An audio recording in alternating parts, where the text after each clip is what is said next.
ঘুরে ঘুরে মালা বিক্রি করতেন এত বছর। 14 ফেব্রুয়ারি জীবনে প্রথমবার বিমানে চড়লেন, থাকলেন সাততারা হোটেলেও। কুম্ভমেলায় মোনালিসা এখন সেলিব্রিটি, শীঘ্রই নায়িকা হিসেবে পর্দায় দেখা যাবে। আচ্ছা, প্রথম ছবির জন্য কত পারিশ্রমিক পেলেন কুম্ভমেলার সেই মোনালিসা? চোখ দিয়েই জাদু করেছেন, ছিলেন মালা বিক্রেতা।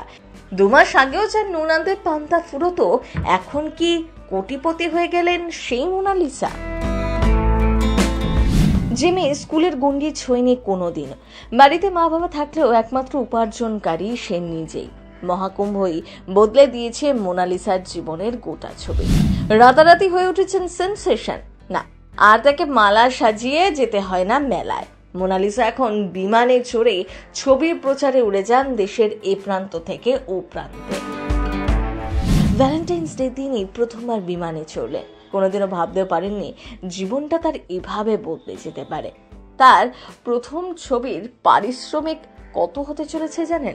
মোনালিসা যে ছবিতে অভিনয় করছেন এই খবর আর নতুন নয়। পরিচালক সনোজ মিশ্র দ্য মণিপুর ডায়েরিতে কাস্ট করেছেন তাকে। সিনেমার জন্য 21 লক্ষ টাকা পারিশ্রমিক পাচ্ছেন। ইতিমধ্যে অগ্রিম পারিশ্রমিক হিসেবে 1 লক্ষ টাকা নেওয়াও হয়ে গিয়েছে। ছোটবেলা থেকেই নর্মদা নদীর তীরে কিলাঘাটে ফুলের মালা বিক্রি করে আসছেন। মহাকুম্ভ মেলাতে এক সোশ্যাল মিডিয়া কন্টেন্ট ক্রিয়েটর রুদ্রাক্ষের মালা বিক্রি করার ভিডিও সোশ্যাল মিডিয়াতে পোস্ট করেছিলেন। তারপরই বদলে যায় তার জীবন। অদ্ভুত সুন্দর আকর্ষণীয় তার চোখ, অনন্য চেহারা লক্ষ লক্ষ মানুষের দৃষ্টি আকর্ষণ করেছিল। তারপরই রাতারাতি ইন্টারনেট সেন্সেশন হয়ে ওঠেন মোনালিসা। খ্যাতি বাড়ার সঙ্গে সঙ্গে বাড়তে থাকে ভক্তদের সংখ্যাও।